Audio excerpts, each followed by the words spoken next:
Alright guys, what's going on? Mr. Misplay back again for you today. Today we've got some new content coming to the channel. We're doing a pack and play. So basically how this is going to work is I've got 7 packs here. We're going to open them up and I can use any cards in those packs as well as any classic cards to build a deck. And how it's going to work is each episode we're going to open 2 packs and any of those cards we can swap in and out with the deck we choose to build to kind of make it better as we see fit. And then we're going to play one ranked seasons game and see if we can win. So right off the bat here, we've got some pretty good cards. Warlock looks like a strong start with the Despicable Dreadlord and the Soul Fiend. The reason it's pausing at the end of the packs is I'm taking a picture to make sure I remember which cards I can and cannot use. I want to make sure this is done as fair as possible. So we just got the other combo piece to the Soul Fiend, the Treachery. If we can get a Defile, that would be definitely ideal. But right now, Warlock is looking like a strong contender. I've also considered doing it where any dust we disenchant from these cards can also be used to craft cards that we want in our deck.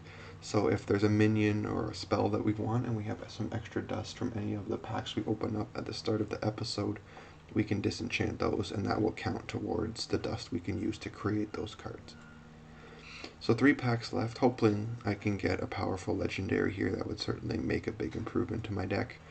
So again, just to kind of reiterate, we can use any cards from these packs as well as any classic cards I have or that I can craft with the dust I have available at this time.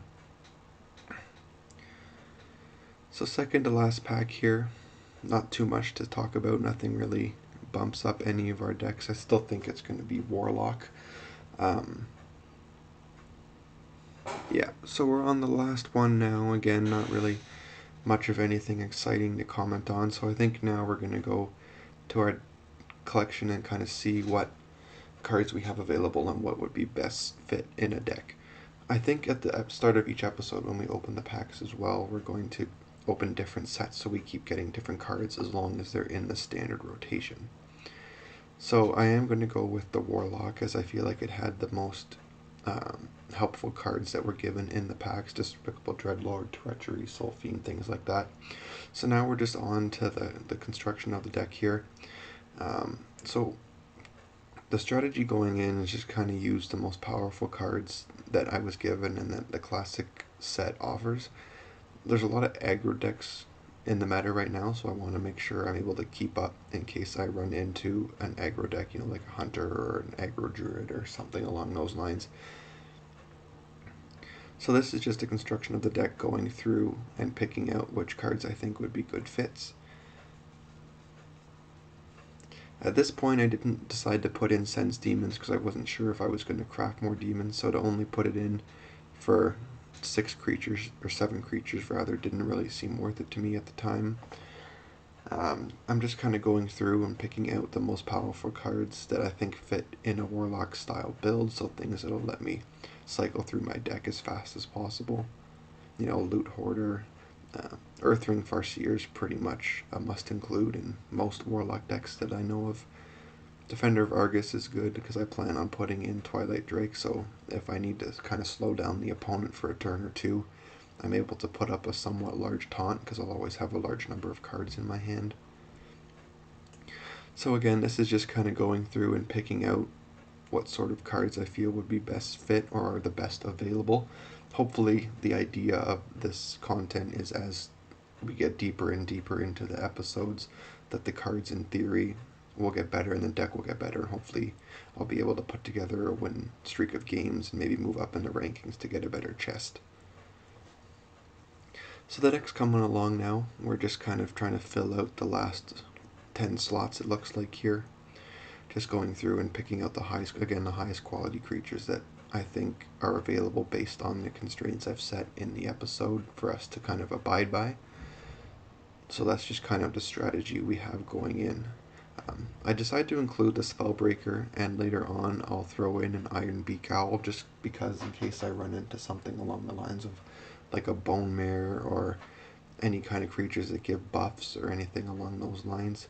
So here you can see I'm going to disenchant the extra cards. This is going to be a one-time thing. I'll start keeping track of what cards I pack in each episode to make sure I only disenchant those cards, so that way it's done in a fair manner.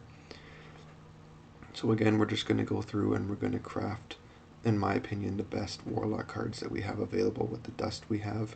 Hopefully at one point it'd be nice to get a Twisting Nether and Lord Jaraxxus in there. Those are some really powerful Warlock cards that can hopefully turn the game around for us if we need to. See, now as I mentioned before, I do decide to put in Sense Demons. I've included a couple more demons, so if I'm ever short, I can have a means to access them. So you're going to see right here, as I mentioned, that I did decide to go in and throw in the Ironbeak Owl. Again, just another tool to help silence cards, just in case like something large happens that I need to deal with or something along those lines. Gives me another option in case I don't have a Siphon Soul or any kind of removal at the time. Yeah, so just looking over at the last couple of choices here, and then we'll be good to go and get into the game. Hopefully we can get an opponent that gives us a good chance. I know this deck isn't very good in terms of the quality of the cards and the synergies or anything like that, but as I mentioned before, hopefully as we get later on into the series here, when we can get some more packs and some different cards, we have more options available to us, we'll be able to make a competitive deck that can stand a chance in some games.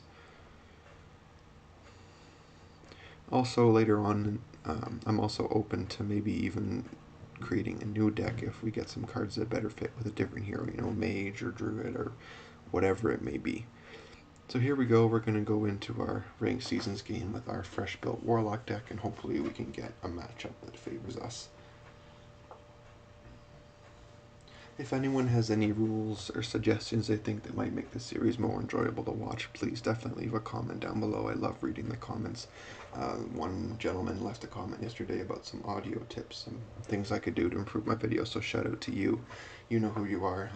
That's what I'm trying a different recording setup today. Hopefully the quality is significantly better for you guys, so that way the whole goal is to bring high quality content to the people who enjoy watching Hearthstone and playing Hearthstone like I do as well. So we're going up against a hunter here. So I know a lot of hunters revolve around the aggressive deck style, so I figured Siphon Soul was too late game, and that if I didn't have an early game start that I would fall too far behind, and Siphon Soul wouldn't be any good to me because I'd be so far behind on board position. I also don't have a whole lot of heals in this deck. It's really just the Earthen Ring Farseers and the Siphon Soul, which restores my health, so my options in terms of getting back health if I'm tapping for cards or things like that isn't very high. So unfortunately first turn I don't draw into anything like a Flame Imp that I can play, so all I can do is Hero Power and pass the turn. So far he's having a pretty slow start too. He just plays the Scavenging Hyena. Normally hunters have a turn 1 play, be it a Jeweled Macaw or the Alley Cat, something along those lines. So again, I didn't have anything on turn 2, so I figured I would tap to just kind of get the cards cycled through. I think next turn, depending on what happens here, I might coin out the Twilight Drake just to kind of get a large minion on the board. Hunters don't really have a lot of good spot removal. It's usually just either Deadly Shot or Kill Command. They don't really have any other way to get rid of creatures. So I think that's a good play, and then if need be, I also have the Defender of Argus in my hand. So if, again, I need to slow down the opponent on board, they can make some trades, I can always just taunt up the Twilight Drake and make it kind of hard for him to get through and hit my face, which is the whole goal of hunters usually, is ignore the minions on the board and just kind of smack your opponent in the face as fast as you can and as often as you can, and hopefully they can't catch up. So just kind of waiting for him to see what he's going to do here. I'm pretty sure he plays the wolf that grants each minion +1 attack and then goes face. Looking at my hand here, I'm not really sure what I want to do depending on what happens. I'm going to have to wait and see kind of what he plays in order to make the best decision. Again, I have to try and keep as many minions on the board as I can, because hunters like to pump out a lot of low-cost creatures just to kind of gain a big board presence. So I have to make sure I'm able to deal with that if that actually happens. So just kind of waiting for him to make his play, and yeah, he does play the Direwolf Alpha, and then hits my face for 9, which is a lot of damage in one turn, especially on turn 4.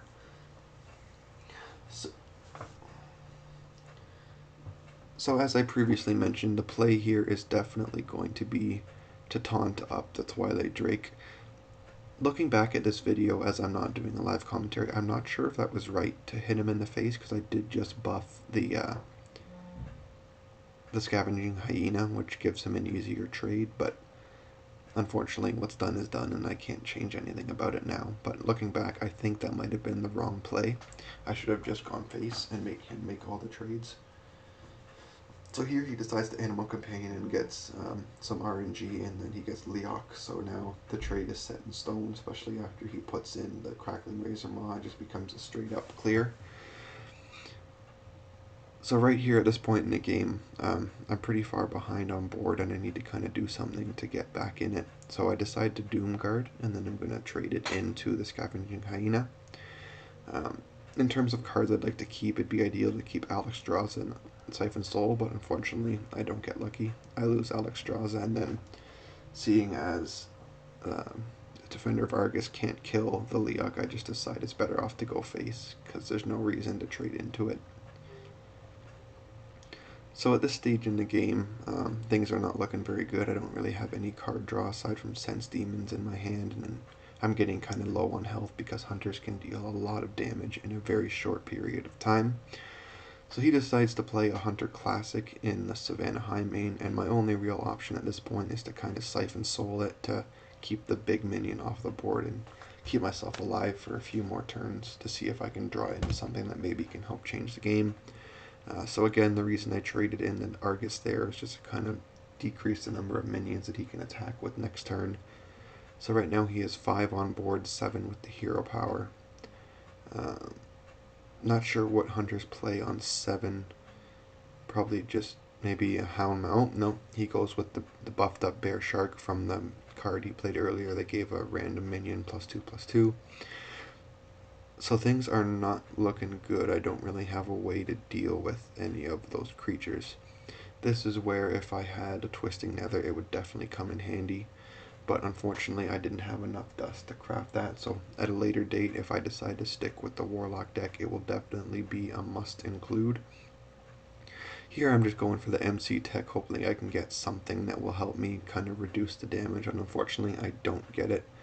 I don't really have another way to deal with the board. I only have 12 health if I use the Farseer, and he's got a lot more than 12 damage with the hero power, so I decided to concede and the game's over. So that's the first episode. If you enjoyed, please leave a like and subscribe if you're new, and I'll see you all soon.